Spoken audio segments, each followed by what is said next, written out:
Hello, you amazing people out there, and welcome to the Amazing Action Comics podcast, where we are all about independent comics. I'm one of your hosts, Angel, with John Pepe. How's it going, Angel? Woo! It's like it's been weeks since we've done a podcast. Because we skipped last week, right? 2 weeks, yeah. It's funny because Well, not 2 weeks. 2 weeks since the last one, I think. Yeah. No, we only skipped Yeah, last week because they were. we skipped last week, but 2 calendar weeks. Oh shit! Yeah, you're right. Maybe you're right.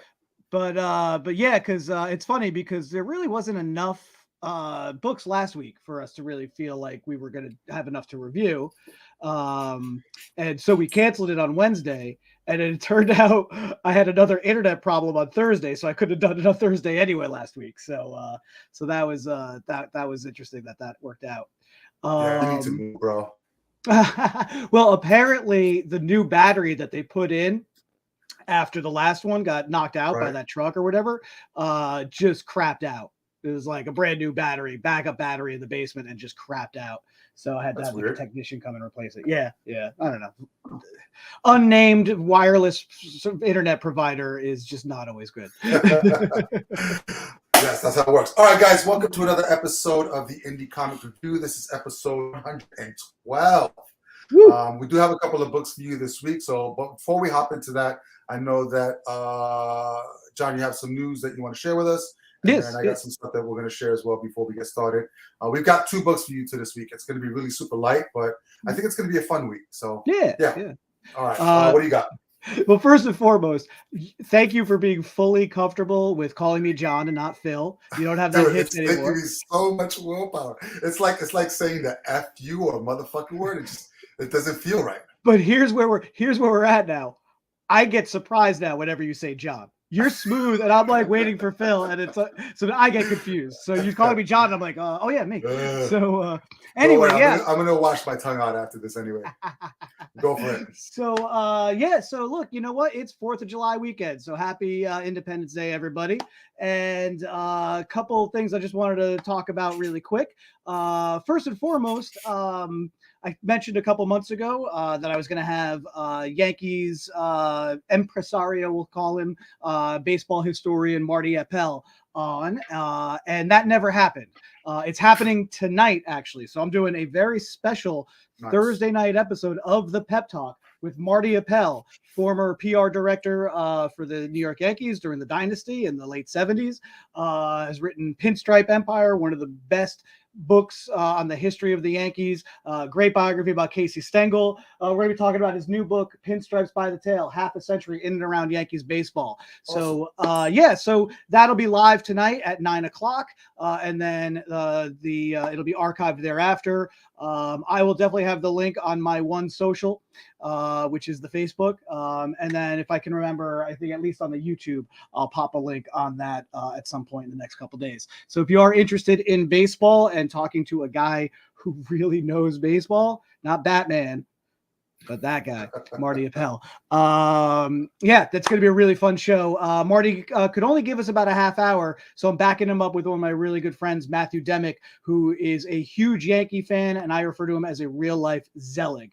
So that's a very obscure reference for a very old Woody Allen film from the 80s, basically about a guy who kind of winds up in every pivotal moment in history, sort of a pre-Forrest Gump.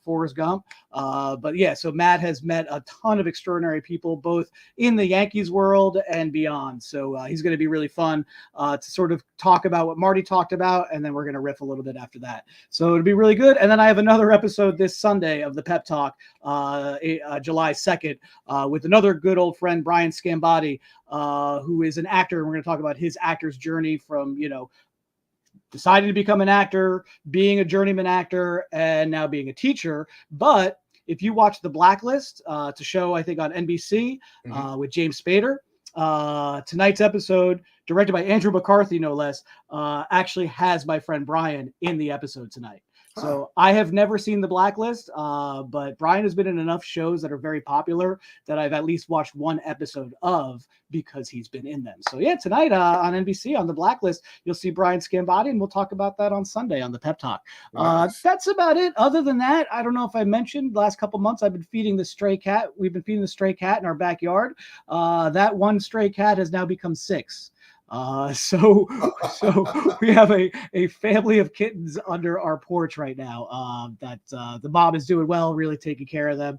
I watched her this morning scare off the groundhog in our backyard. That was very interested in what's going on there. Yeah. Do you have a Chinese restaurant in the neighborhood? Yeah, a few. So there's enough to go around, but we're looking to actually adopt them out first. So. Holy crap, that's crazy, bro! You're insane. There's the one that's like probably 2 of the worst smell on the planet: skunks and cat piss. And cat piss really, is really worst, close. Yeah. All right, cool. Well, it sounds like you have freaking solid night tonight. And yes. This weekend, so you have a lot of planning and talking to do. So there's a lot of talking. Yeah. All right, good. So with that being said, it's been a while since we've had guests on the show as well, and I think we have 2 that are lined up. We definitely have one next week. We're going to talk to indie creator Scott Ford, who currently has an Instagram. Instagram, you hear me? Kickstarter going on, and he has this book called The Hologram Hunter that he has on Kickstarter that he wants to get published out there. And print it. So we're going to talk to him next week. It's a pretty cool concept. I mean, outside of the story itself, I'm pretty sure there's been stuff in the past, but it goes back and forth from 2D pages to you actually have glasses, the red and blue 3D glasses. And part of the story is this 3D world that takes place in the 3D world. So it hops from, the comic 2D world into this, whatever universe that he has that he's created in 3D, which is pretty cool. It's a cool concept. So it comes with the 3D glasses and everything. So I read the storyline on it. So we'll have Scott on next week and we'll chat him up about it and get more on it. But it sounds really interesting. I love like when they do things with the medium that's kind of unique, or we haven't seen in quite some time. The only thing I don't like is what was that comic that had the ring on it or the gem? Yes, I love talking about this. The worst thing ever. The DC annual event from '93. Right. Season 93. The summer annual event, Eclipso, the darkness within. And yeah, the cover had a picture of like Eclipso holding his little Eclipso gem, and they weren't content with just having it drawn on there. They actually put a piece of plastic glued to the cover of the book, which is the worst. Which ruined so many books when they shipped. And how do you store something like that? I love that as like probably the absolute worst cover gimmick. Yeah, all right. Yeah. I mean, it's a gimmick, but a gimmick is a gimmick. But yeah, this seems pretty cool. So we'll have him on next week, along with our regular review. So we do have an indie creator, and then a couple of weeks after that, we have another guest that we're working with as well. So there you have it. So you have John has a couple of things going on tonight. So we'll see if we can get that into the link as well. We'll get the links in there so you guys can head over there tonight and listen to his podcast as well as what he has going on Sunday. That's all that we have for you there. So let's hop right into it. So the indie comic review for this week, we have 2 books. We're going to let John go first, and he's off. All right. So the first book I have is from IDW. It is called BRYNMORE, and this is given to us, is written by Steve Niles, illustrated by Damian Worm, with assists by Alizia Zerno, lettered by Tyler Esposito, edited by David Marriott, design and production, Nathan Widdick. So, it's really interesting. I think there was another book by Steve Niles that we did not too long ago. I want to say it was called A Town Called Terror, but I might be mistaken with that, with Simon Kudransky. Yeah, I think so. Who's killing it with Something Epic, by the way. Simon, great job. I love it. I'm loving that book. And he's doing it solo, too. Yeah. Oh, yeah. That's a one-man show. A one-man band on that one. It's so good. So Steve Niles really, as I mentioned last time we reviewed something by him, Steve Niles really broke into comics as far as creating a real solid name for himself with IDW, probably IDW's first big hit. 30 Days of Night, which was optioned and turned into a really good movie adaptation of the book. And it is a really great, unique looking book written by Steve Niles, illustrated by Ben Templesmith, and really kind of edged, into that big vampire zombie wave, I think, that we saw in the early 2000s, along with finding these horror properties in comics and adapting them for film and television. And I love 30 Days a Night. The original series is really good. There have been tons of sequels, including, I think, an X-Files crossover, which actually wasn't terrible. That was actually really good.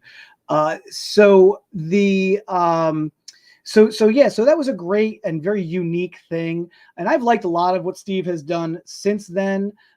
Now, some of it does sort of live parallel or tangential in style and tone to 30 Days of Night.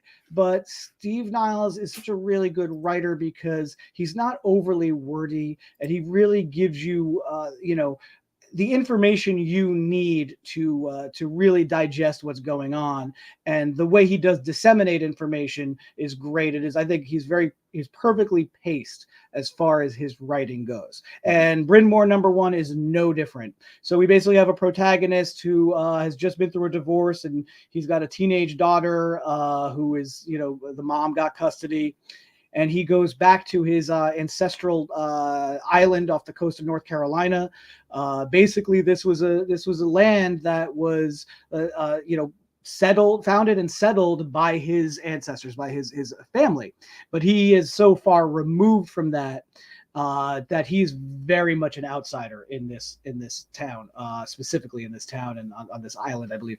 And he decides he's gonna go back there, buy an old church that has not been up and running for some time. So it's a sort of derelict church, and he's going to fix it up and turn it into a house, and which is kind of a neat concept in of itself. I've been to some houses that used to be churches that were converted. It's very interesting to kind of be in that type of dwelling. And so basically, obviously, he is ostracized because he is not part of that community. And so there is an altercation with a townie, again, part of that setup, building that world, and letting you experience all this through this gentleman's eyes. He does meet one friendly person, so I'm sure she's going to come into play later on as far as someone who he can talk to. And then there was a dog that showed up the day he showed up at this, to start fixing up this church, who he fed once. Now the dog is just with him, right? His companion. So really cool setup, really interesting main character that you are following. The reason his marriage fell apart, and there's a great scene.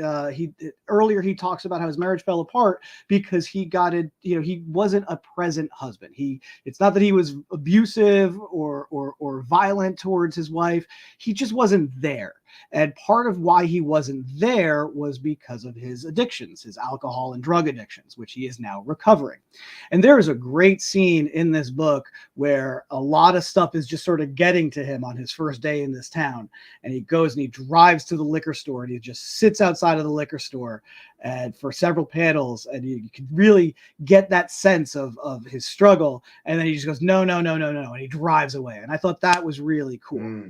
Now, this being a Steve Niles joint, this is a horror book.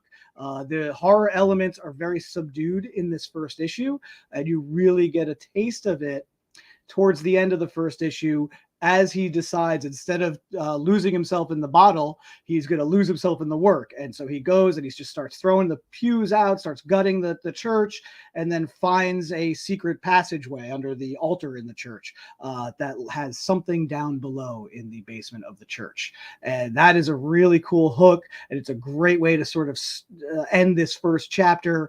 So I love that he put, the banality of the everyday life, the outsider experience, the man's struggle with his ex-wife and his non-communicative daughter as well, because she's a teenager and she doesn't want to talk to any of her parents, as well as him trying to settle into this town and do this task that's going to make him feel better. I love that that's all up front, and now the really scary shit can begin, right? And so that's kind of how Niles does a lot of his pacing. So really well paced first issue. Really think that this is going to be a really fun series. I'm guessing it's a mini because a lot of these IDW originals are now minis.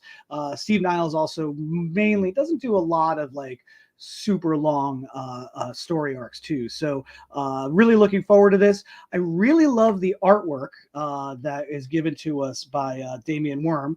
And my only thing is with the color palette choice.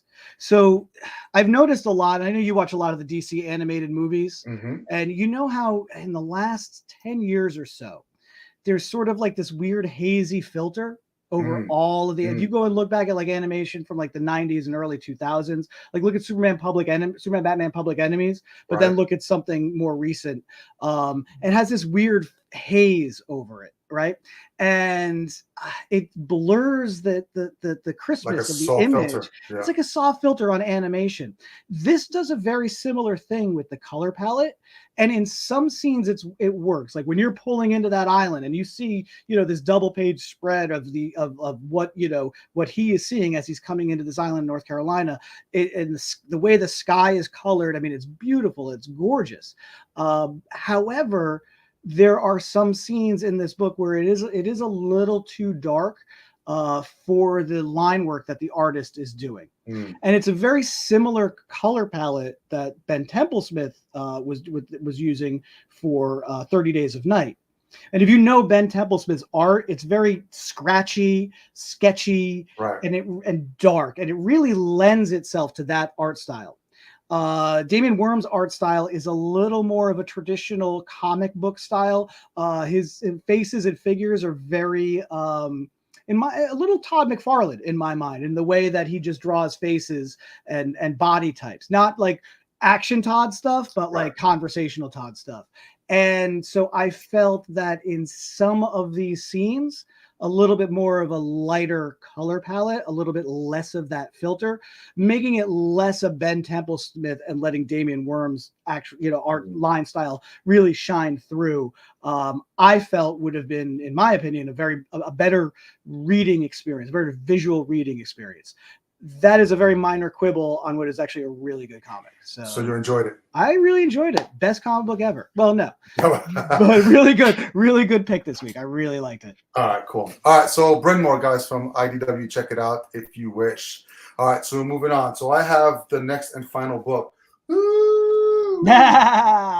This is called Rocky 10. I mean, Creed, the next round. Rocket 10. I mean, it might as well be called Rocky 10. So, I mean, all right, if you don't know, if you've been under a rock, this is part of, you know, the Rocky legacy.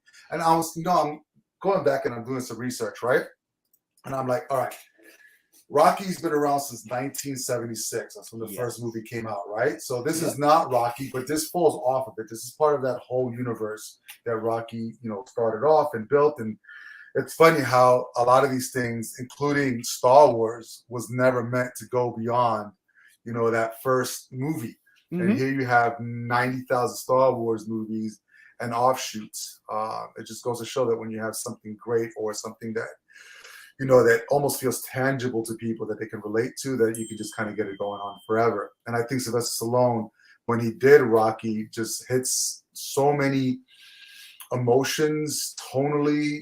It was just really grounded. It was you know, one of the greatest underdog stories to this day. And you go through every single one of the movies until you get to 5, and you feel that way.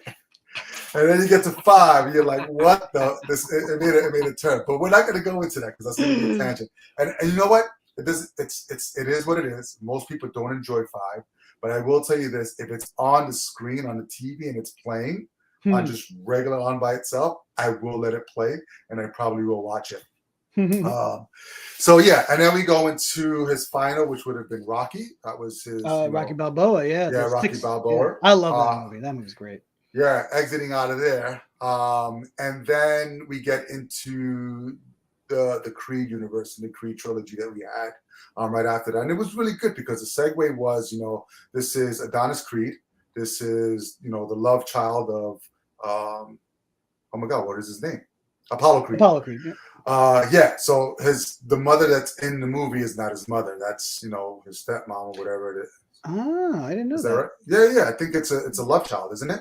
I've never actually seen the Creed movies, so Oh, you son of a I know, bitch! and I know that Creed 2 has like Rocky and Drago facing off in some. Don't go. I'm not that far yet. Stop ruining it. You've never seen Creed 2? You're spoilers for people. All right. So then we find out that this is Adonis Creed's son, and Rocky finds him, and they sort of have like this mentor relationship, like Rocky had with Mickey. In that respect. So he takes him in and starts training him, and he has his first fight, and whatever it is he's going through. And Rocky Creed 2 is the continuation of this old battle that we saw between Rocky and the Russian in Rocky 4. And I thought it was really great to be able to tie back way to back then, have Drago have a son to try to redeem his family's name for losing that battle that he had with, Rocky. At the end there. So that was pretty cool. And to kind of see at the very end of that one, and spoiler, if you haven't seen it, fuck, this movie's been out already for years. It just takes these pivotal moments that you had in the movie that just kind of circle back around. And in Rocky 4, that's when Apollo dies. So this is, the Russian killing Rocky because Rocky didn't throw in the towel in time. Yeah. And so now we get to Creed 2, and you have Adonis Creed, which is Apollo's son, literally beating the shit out of Drago's son, who could probably kill him in the ring. But what does Drago do? He throws in a towel.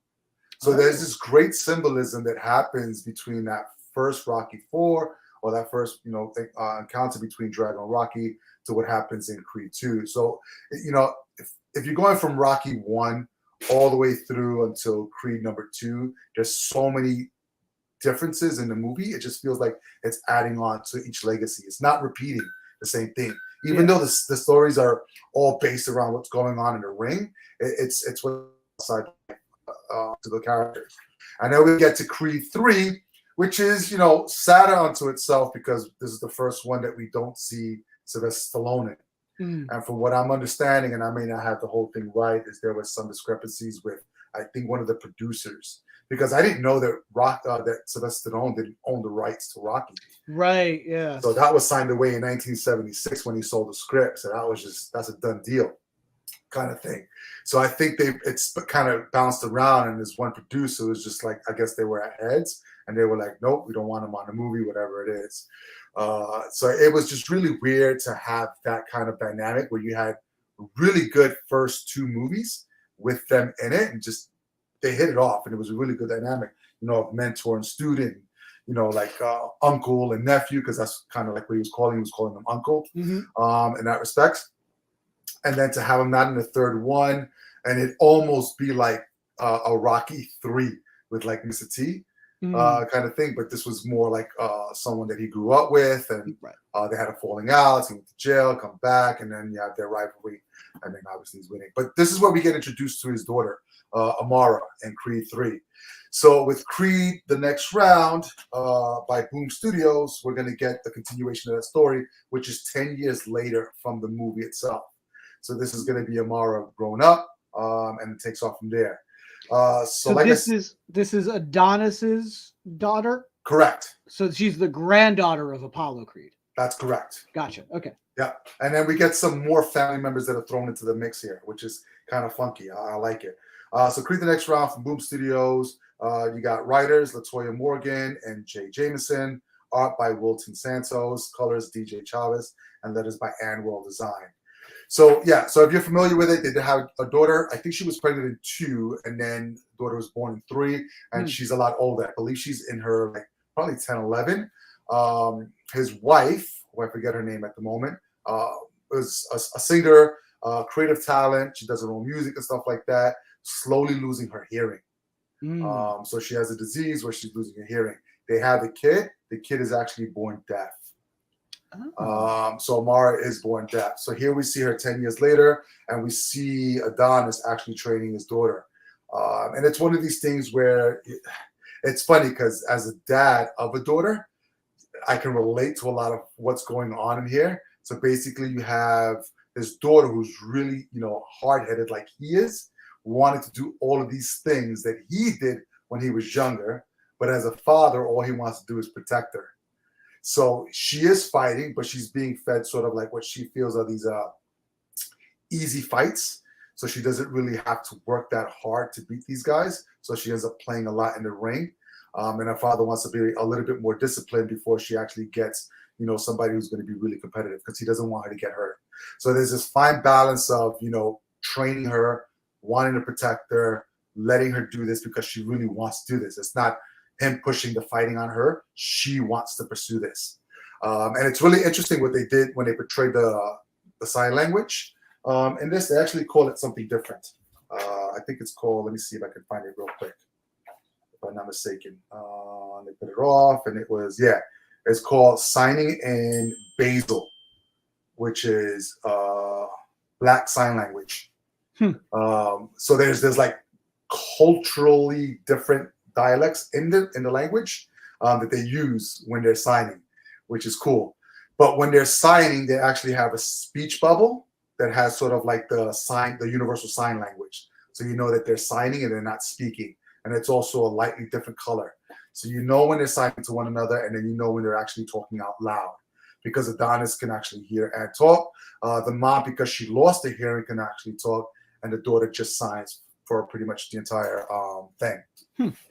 So so basically you have that, and then what you end up having is sort of like this a little bit of a heated rivalry between the father and the daughter, because she wants to push forward onto the next level, and he's like, you're not ready. And it's not physically ready, it's sort of like mentally ready, because of what she does in the ring with opponents that she finds that are easy to beat. There's this mentality thing. So her friend actually finds out that there's like this underground fighting league or whatever it is, and if she really wants to test herself, that she can do that. So she ends up doing that. Somebody that knows Adonis tells him that she's doing this. She beats the crap out of it, because it's co-ed, it's whoever's up next, beats the crap out of this guy. She gets a black eye. And then all of a sudden, at the very end of that fight, there's a champion. What the hell's her name? Something. But she has like 50 knockouts or whatever. And she's like, if you want to take on some real competition, Jamie Pierce. She's called the Slayer. She's 15-0, 15 knockouts. And she's like, if you want, real competition, then go for me. And we're looking at the year of 2032 is when she had her Golden Gloves champion. So this is in the future, kind of thing. So right before that fight is about to happen, Adonis comes screaming in, we're leaving right now, blah, blah, yeah, you get it. So they have their little heated argument, she runs away, and then at the very end, we find out that she seeks out her aunt, which is sort of like, her aunt is Adonis's half-sister. Okay. So I don't know where the relation is yet, I gotta figure that out, but her name is Artemis Creed, and she has, so I'm assuming that this is from the other mom that Apollo would have had Adonis with. So that's why they have brother and sister in that respects. So she's a previous champion. She seeks her out and says, you're my aunt and I want you to train me. And that's how it ended, because he's not training her anymore. So it's really sort of like this family quarrel that's going on, and about this one kid's journey who wants to do something great, where her father's already gone through it. And she wants to go through the same thing, but he's trying to be so protective of her that he doesn't want her to do what or doesn't want her to go through what he went through, because it was a lot rougher while he was growing up. And I think all parents can relate to that. I think anybody really can relate to that. Like, your parents do something when they're young, and your parents are telling you, don't do that, even though they did it when they're young. And they kind of pass it down from every generation.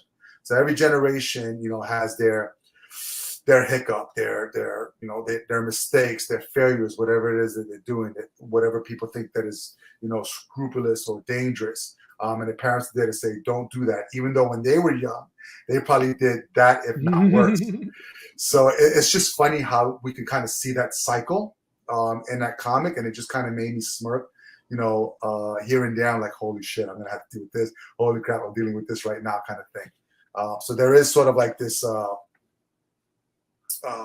art imitating life kind of thing that happens in this book, which is really good. So I appreciate it.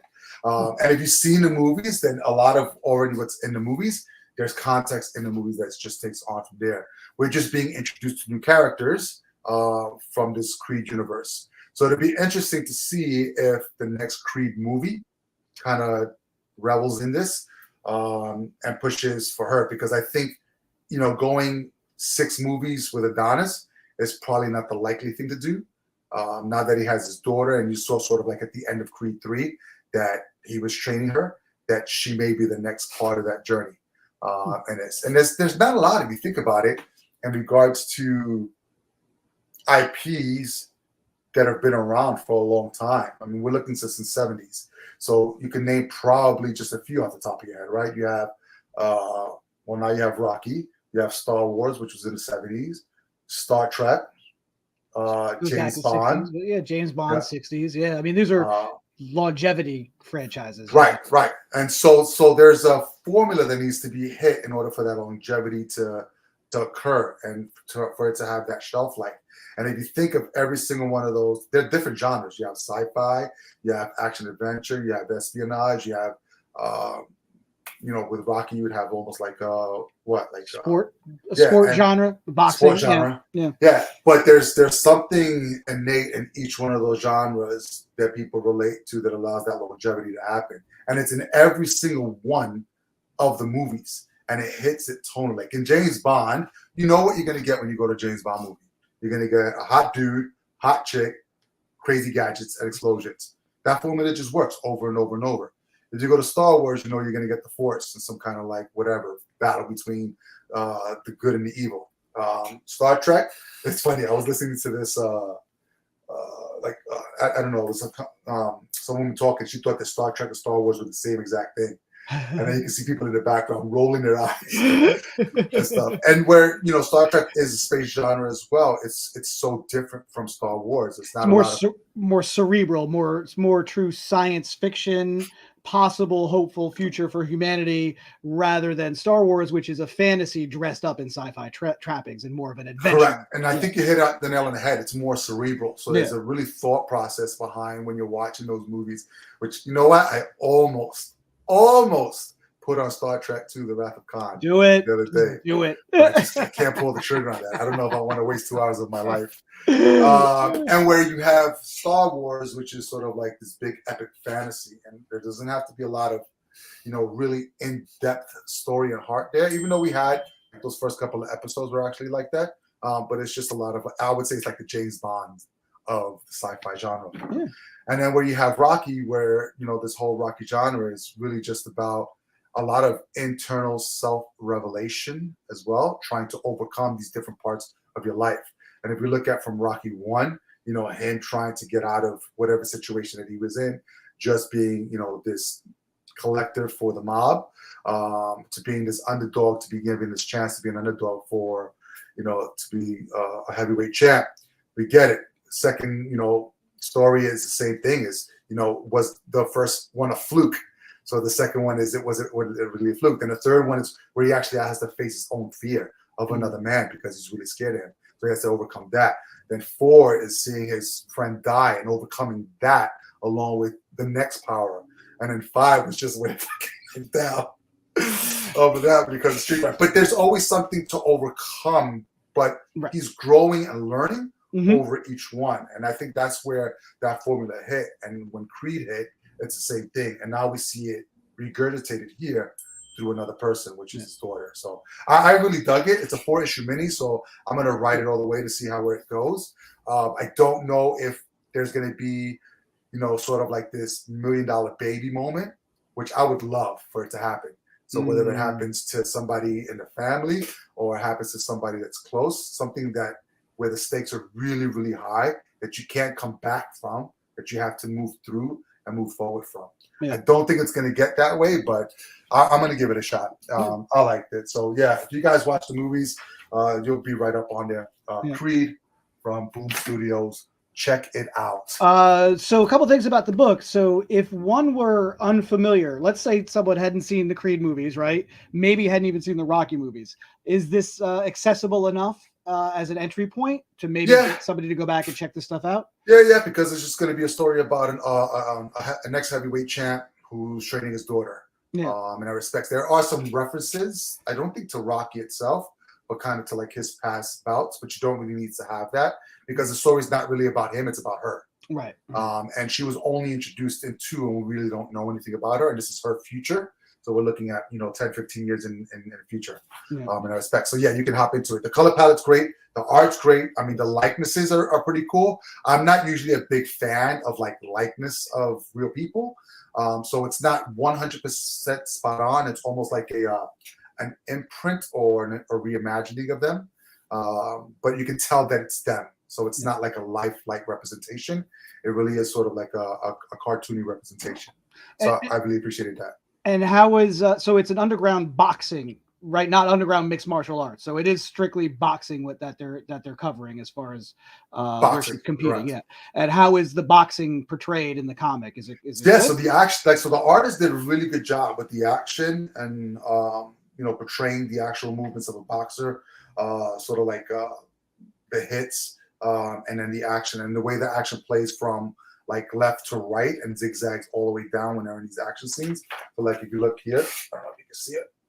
Oh, cool. Yeah. Yeah, there's a couple of stances there in and out. So yeah, it was really good. I mean, when you have something that's supposed to be about movement, but you're using a medium that's just stationary, it's really more about like what's going on in that story. So these moments of the fights happen within her internal dialogue, because most of the story is her internal dialogue of what's going on in her life and where she's at right now, her relationship with her dad, and then what she wants to do. So she has a lot of energy and angst to want to be able to do this stuff, which is good. So yeah, if you guys like sport genre stuff, if you've seen Creed, haven't seen Creed, I would definitely check it out.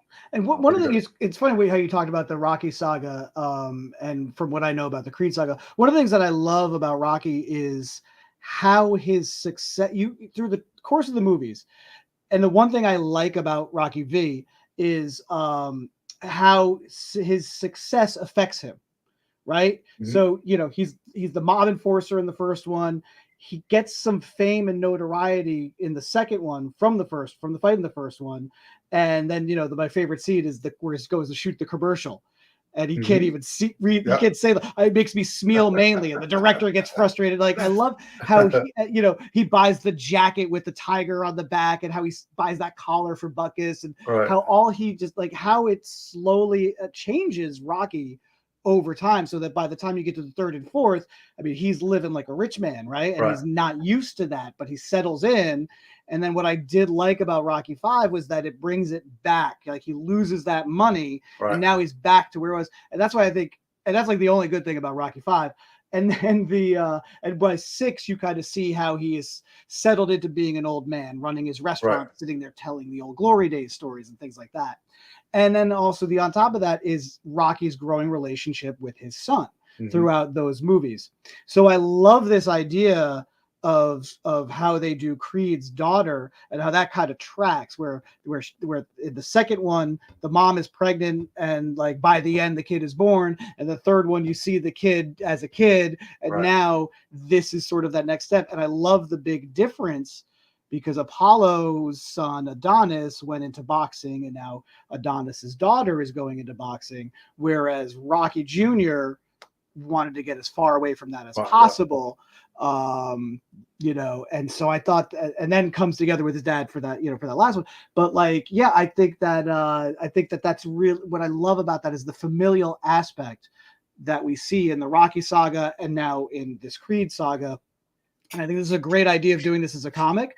And I hope this is something that they maybe can do as a movie, because I think it'd be a great idea. I hope we get it. Yeah. And I mean, you can sit there and you can pick apart the movies and really just, things will start to stick out, because in both sagas, the Rocky and the Creed saga, there's a groundedness, and that groundedness is with the women. So with Rocky's wife, with Adonis's wife, they keep them grounded and set in reality. So if we think about it, if Rocky would have never met Adrian, how different that movie would have been. Yeah. Because, in Rocky 4, he's not there mentally because he doesn't have her support. and all of a sudden she shows up and that light switch just turns on. Yep. And it's the same thing sort of like in Creed. She keeps him in check. So yeah, so there's a whole bunch of things that are just really great. And, this is an extension of that. So I love that it came out. So, yeah, core issue mini. I'm gonna stick with it. So it's going to be all good. All right, there you have it. So you have BRYNMORE from IDW, and you also have Creed from Boom Studios. Check them out because they're wonderful. That is all that we have for you this week. Just remember that next week we have our Indie Creator Spotlight. Scott Ford is going to be on. It's going to be Thursday, July 6th, and I believe it's going to be at the same time. So 3 p.m. is what we're looking at. So if you want to, hop in and check it out, or you can just watch the recording off of there as well. Make sure you click subscribe to our podcast, especially if you like what you're hearing, because we'll be here for the most part week to week. I like to think. If you want to join us, you want to be a guest on the show, like we have the guests that are coming upon us, amazingactioncomics.com/podcast, fill out the form. We'd love to have you on to promote you and or a project that you have coming up. Be sure to visit amazingactioncomics.com to stay up to date on everything that we've got going up. Smash Adam is absolutely superb. I'm actually going to send you copies, Phil. Okay. Done. So that you can read it. This is Dino Caruso, who did Courage. Cool. This next thing that he has coming out, which is going to be at the end of this year. Really, really good stuff. We've got a ton of submissions that I'm going through right now as well. It's like we're going to get a couple of things that go on to our online library. We're starting to build that up as well. So, yeah, make sure you visit amazingactioncomics.com. Check out the online library where they have of growing books there. And print stuff is going to be coming out soon. So just stay up to date. Please support your local comic book shop, because without them, we would not have a job and you would not have comics. And we need them. Where do you get your comics from? Well, I get my comics at The Joker's Child in Fair Lawn, New Jersey. And yes, 4th of July weekend, we will be open. So come on down. Friday, 12 to 7, Saturday, 12 to 5, Sunday, 12 to 5, closed Monday. But yes, open on 4th of July as well as 5th of July as well, Tuesday, Wednesday next week. This is a very special weekend also because it is one of the owner's birthday. So if you come on by this weekend, be sure to give Len a very happy birthday wish. I wouldn't hug him, but you could try. But come on, get all these great comics and more at The Joker's Child in Fair Lawn, New Jersey. What better way to celebrate 4th of July than reading some independent comics, Angel? Mm-hmm. I agree. I agree. Well, if you can't make it to Fair Lawn, New Jersey, make sure you visit your local comic book shop. All right, kiddies, that is all that we have for you today. So until next time, please be amazing, stay amazing, and read something amazing.